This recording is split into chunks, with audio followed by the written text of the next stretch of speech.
वंदे मातरम। भारत माता की जय। मित्रों, हिंदू राष्ट्र होना इस देश को जरूरी भी है और मजबूरी भी है। इसका मुख्य कारण है जिस तरह विश्व में आतंकवाद की छाया मंडरा रही है, आतंकवाद के बादल घेरे हुए हैं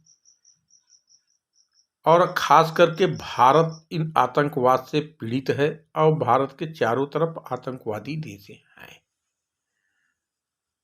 और इन आतंकवादियों को इस्लाम में, कुरान में काफिर का मतलब क्या है ये तो कई ढंग से बताते हैं इस्लामिक विद्वान, लेकिन इन आतंकवादियों के मुताबिक इस्लाम को छोड़कर दूसरे धर्म के लोग काफिर हैं और इनके मुताबिक काफिर को सजा देना चाहिए, आग के हवाले कर देना चाहिए, जान से भी मार देना चाहिए।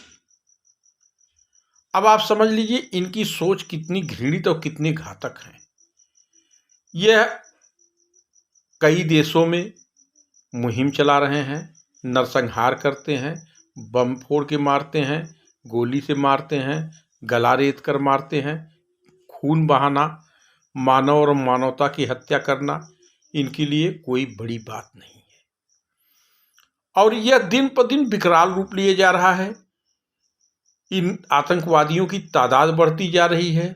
इनकी सोच बहुत क्रूर और बहुत घटिया है।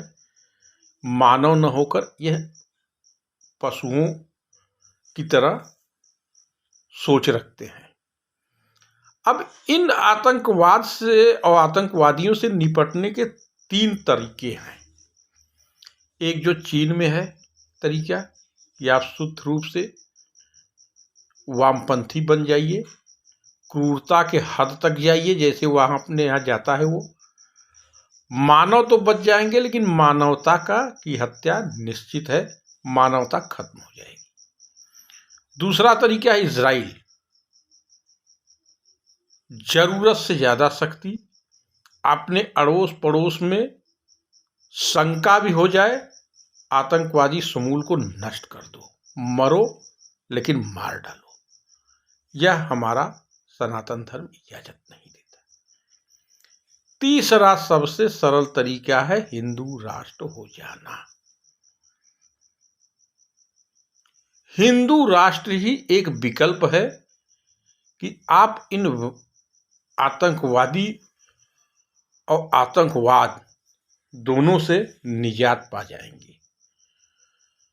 सबसे बड़ा कारण है, सबसे बड़ा जो सनातन और हिंदू धर्म में है कि मानवता जीवित रहे, हर धर्म का सम्मान हो, सबको उचित स्थान मिले। अगर यह नहीं होता तो इस देश में न बौद्ध होते, न जैन होते, न सिख होते, न ईसाई होते, न इस्लामिक होते, सिर्फ और सिर्फ सनातनी होते। लेकिन सनातन विशाल हृदय का वह वट वृक्ष है जिसकी छाया के नीचे हर धर्म के लोग बड़े आराम से रह सकते हैं। और आतंकवाद समूल का नष्ट इस तरह हो जाएगा जैसे यहां आतंकवाद था ही नहीं, क्योंकि भारत देश शुरू से ही इन आतंकियों से लड़ता रहा है। चाहे राजाओं का समय रहा हो, मोहम्मद गोरी से लेकर मुगल तक, चंगेज खान से लेकर तैमूर तक, सबसे भारत लड़ा है। चाहे अंग्रेज आए, वह भी आतंकित कर रहे थे। कच्ची फांसी की वह घटना याद करिए कि पेड़ों में टांग दिया जाता था 100 लोगों को, और उसके बाद आजादी के बाद तो हम लड़ते रहे हैं। जब हम प्रभु राम, प्रभु श्री कृष्ण के बताए रास्ते पे चलेंगे, गीता के उपदेश को मानेंगे, घर घर में गीता ही मानी जाएगी, घर घर में सनातन के वेदों और शास्त्रों का अध्ययन होगा। आप धर्म या मजहब कोई भी मानो, लेकिन गीता के बताए रास्ते पे अगर चलोगे तो यह आतंकवाद भी खत्म हो जाएगा और आतंकवादी भी नहीं रहेंगे। भारत ही नहीं, पूरे विश्व में नहीं रहेंगे। इसलिए भारत को हिंदू राष्ट्र होना अनिवार्य है। अगर भारत हिंदू राष्ट्र हो गया तो यह देश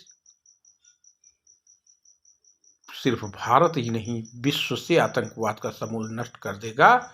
याद करिए महाभारत से लेके प्रभु राम का वह काल कि लंका में भी जाके आतंकवाद को खत्म किए थे। यहाँ की तो बात ही छोड़ दीजिए। इसलिए आइए संकल्प लें कि हम हिंदू राष्ट्र बनकर रहेंगे। वंदे मातरम, भारत माता।